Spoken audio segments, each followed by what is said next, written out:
"Your brother isn't dead," the homeless girl whispered to the biker at the graveside. And in the next 15 minutes, a funeral would unravel, a steel mill would become a rescue site, and a secret buried inside Rivergate's emergency services would begin to crack wide open. The man kneeling at the fresh grave in Pine Hollow Cemetery looked like every warning Lily Bennett's mother had ever given her wrapped into one towering silhouette. 6'4", shoulders like a wall, leather cut stitched with the coiled serpent emblem of the Iron Serpents MC, the words Sergeant at Arms arched in gold thread across his back. His name was Caleb Ridge Turner, and right now he wasn't dangerous. He was broken, hands braced against the frozen earth, forehead pressed to the headstone that read Ethan Cole Turner, beloved son and brother, gone too soon. Snow clung to his boots. His breath came in visible bursts. He had buried his 16-year-old brother 9 days ago after a late-night car accident on Route 17, and everyone in Rivergate, Ohio, had said it was tragic but final. Everyone except the 10-year-old girl hiding behind a leafless maple tree, watching him cry. Lily's sneakers were damp from slush, her coat missing buttons, her stomach hollow with the ache of not enough food. But none of that mattered as much as the memory of a pale boy crouched in the dark beneath the old Carter steel mill, coughing so hard he'd had to press his fist to his mouth to keep quiet. For 4 days she'd been sneaking him crackers from the church pantry and half sandwiches from the gas station trash, slipping through a broken side door in the mill that no one else seemed to notice. He had rope burns around his wrists, a bruise fading yellow along his jaw, and around his neck, a leather cord with a metal guitar pick engraved with the words Ridge and Ethan, brothers always. The first time she'd seen it, she hadn't understood.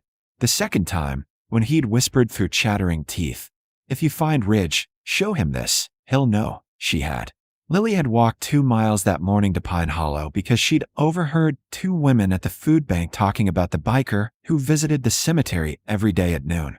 She'd waited nearly 2 hours, rehearsing the words in her head, nearly turning back 3 separate times because her mother had always told her not to approach men like that, especially not alone, especially not men in leather vests with skull patches and reputations.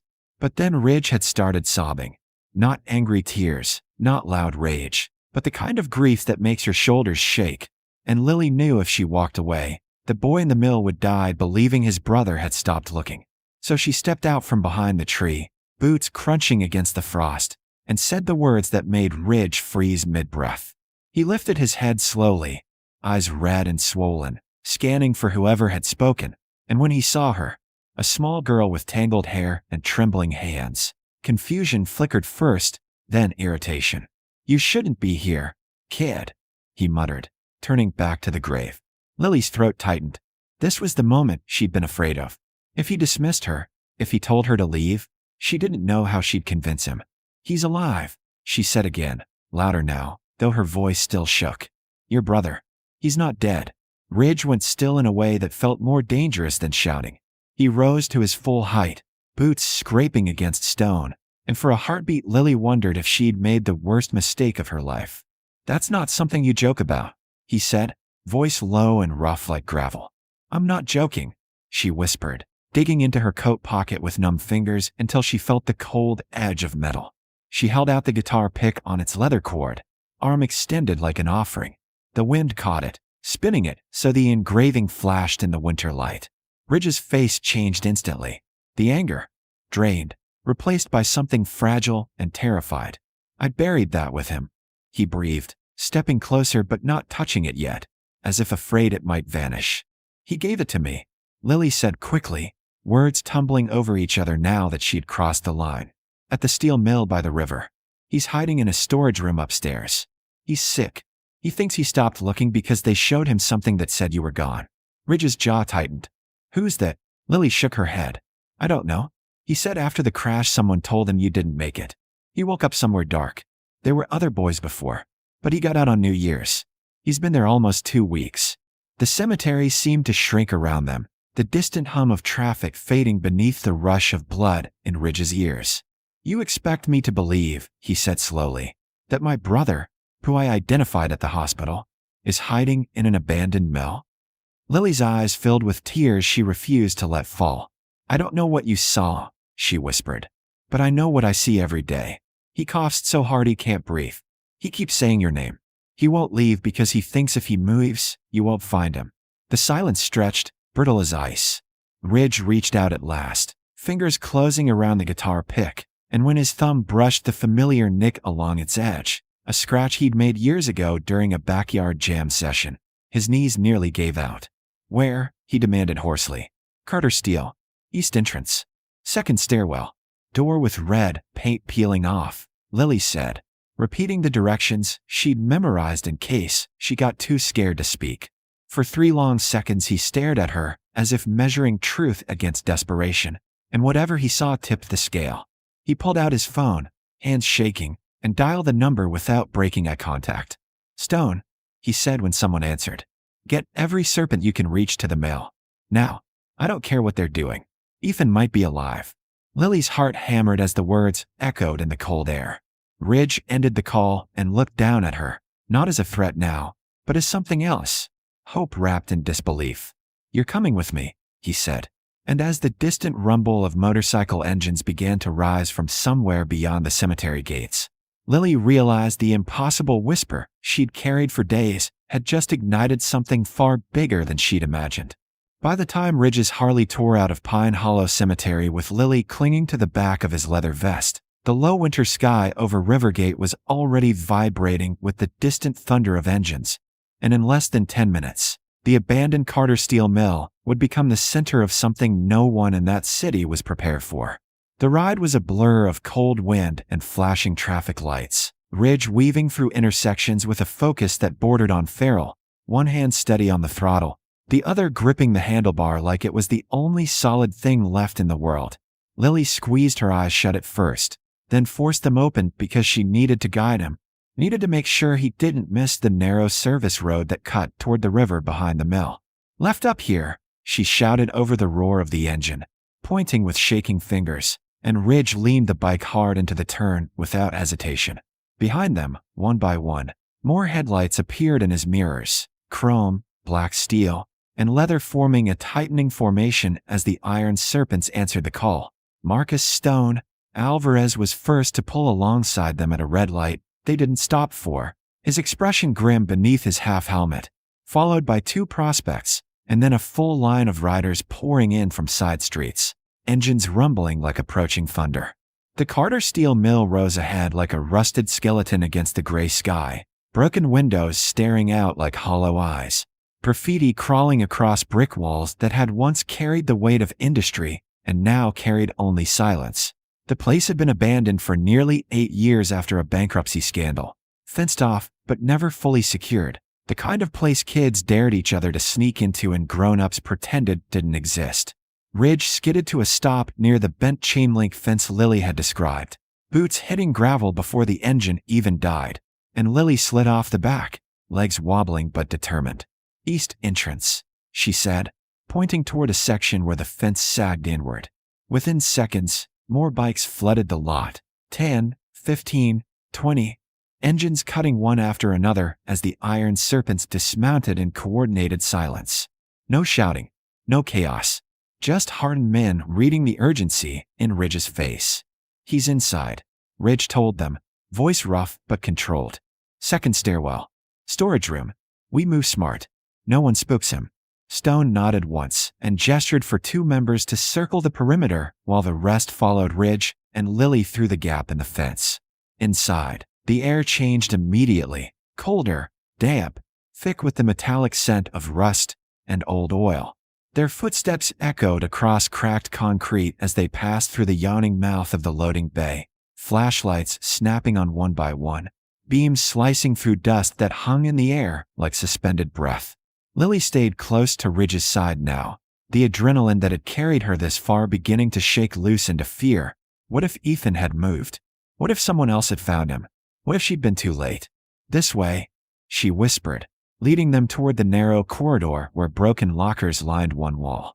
The second stairwell loomed ahead, metal steps spiraling upward, each footfall ringing out in hollow clangs despite their effort to tread lightly. Ridge took the stairs 2 at a time until Stone grabbed his arm.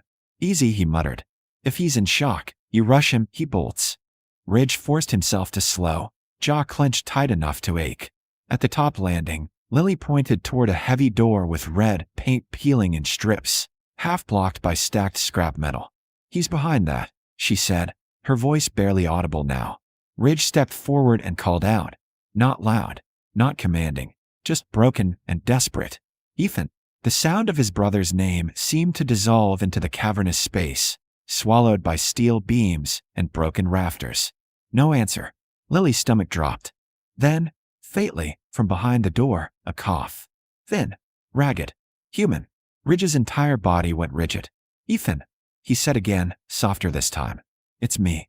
Stone and two others shifted the scrap aside carefully, metal scraping against concrete in a controlled slide, and Ridge pulled the door open just enough to step inside alone, holding up a hand to keep the others back. The room beyond was small, once an equipment storage closet, now dim except for a sliver of gray light sneaking through a cracked window covered in cardboard. In the far corner, beneath a pile of old tarps and flattened boxes, something moved. "You're not real," came a hoarse whisper. Ridge dropped to his knees instantly, hands open, not touching yet. "I'm real," he said, voice breaking in half. "You think I quit on you?" The tarps shifted again, revealing a face too thin for 16, lips pale, eyes sunken but unmistakable. Ethan Turner. Bruises mottled his cheek. Rope burns circled both wrists, angry and raw. Plastic grocery bags were wrapped around his socks and tied tight with string. He blinked against the flashlight beam, confusion and disbelief warring across his expression. "They said you didn't make it," he rasped. "They said I was the only one." Ridge's breath hitched. "Look at me," he said gently. "Brothers don't quit on each other." Ethan's eyes widened. "And," he whispered, "and we always come back." The words hung there, an old phrase they'd carved into a tree behind their childhood house. And something inside Ethan cracked open. He tried to stand and nearly collapsed, but Ridge caught him before he hit the ground, wrapping him in a grip that was fierce without being crushing, like he was afraid his brother might disappear again if he loosened even slightly. Outside the doorway, the iron serpents went silent as they watched the reunion, hardened faces tightening at the sight of Ethan's condition. Lily stood just behind them, tears sliding unchecked down her cheeks, relief flooding her so suddenly her knees felt weak. But even as Ridge held his brother, Ethan's fingers fisted in his vest, he began to shake not just from cold, but from something deeper. "There were others," Ethan murmured into Ridge's shoulder. "They moved us. Said families don't ask questions if they think we're gone." Ridge's eyes lifted slowly over Ethan's head, meeting Stone's across the room. The implications settled like lead in the air. This wasn't just a mistake. This wasn't just a missing person. This was something organized. Deliberate. "Who told you I was dead?" Ridge asked quietly. Ethan swallowed. "Paramedic," he said. "After the crash." He leaned close and said, "You didn't make it. Then I woke up somewhere dark." The temperature in the room seemed to drop another 10 degrees. Stone stepped forward carefully. "Name?" Ethan shook his head weakly. Didn't see his badge, but he had a tattoo on his wrist. Black Cross. And he kept saying paperwork makes things disappear. The iron serpents exchanged glances, not reckless, not enraged, but calculating. Ridge tightened his hold on Ethan just slightly, grounding himself in the fact that his brother was breathing, alive, warm in his arms despite everything. Outside, more engines rolled into the lot, the number of bikes swelling past 30 now, then 40. Rivergate would hear about this before nightfall. But inside that rusted mill, in that small storage room, one truth mattered more than all the rest. A boy who had been buried on paper was alive, and someone had gone to great lengths to make sure no one would ever look for him. By the time the sun dropped behind the skeletal outline of Carter Steele, the rescue of one missing teenager had turned into something far bigger, because what Ethan whispered in that dim storage room would expose a system designed to erase children without anyone daring to question it. Ridge carried his brother down the stairwell himself, refusing help, one arm under Ethan's knees, the other braced around his back as if sheer grip strength could protect him from ever disappearing again. Outside, the parking lot was now a wall of chrome and leather, more than 50 iron serpents forming a silent perimeter as word spread through Rivergate that something was happening at the mill.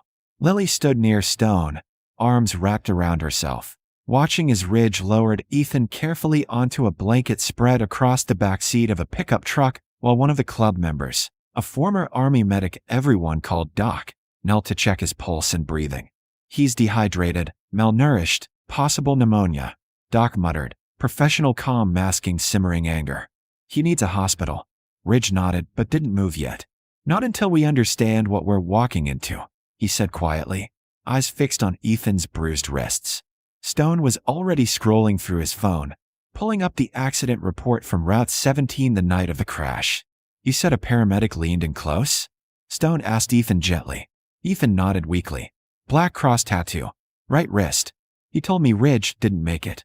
Then everything went dark. Stone's jaw tightened. Lead responder that night was a paramedic supervisor named Aaron Vale, he said. 22 years on the job. Clean record. Commendations. Ridge's expression hardened. Nobody's that clean. Within minutes, 2 more serpents arrived carrying portable lights and a folding table. The mill's loading dock transformed into an impromptu command post as Stone began cross-referencing accident reports from the past 5 years. Lily watched the screen glow against the growing dark, her heart hammering as names and dates scrolled past. Look at this, Stone said finally, turning the phone so Ridge could see. 6 juvenile fatalities declared at scene by Vale. All closed casket. All paperwork processed within hours. No independent confirmation. Families notified quickly, funerals rushed. Ridge exhaled slowly. How many siblings? Stone tapped again. 3 cases had surviving siblings. 2 moved out of state within months. 1 he paused. 1 never followed up. Ethan stirred weakly. There were other kids, he whispered. In the basement. They said families don't push when there's a body. The words settled like ice in everyone's veins. Lily felt her stomach twist. This wasn't random. This was practiced. Call the feds, Ridge said. Not shouted. Not demanded. Just decided. A prospect hesitated. We handle it ourselves? Ridge looked up sharply, something steady and dangerous in his gaze, but not reckless. No, we do this right. We don't burn it down. We expose it. Stone nodded, already dialing a number saved under Detective Harris, FBI Task Force. The call was brief, precise, and heavy with implication.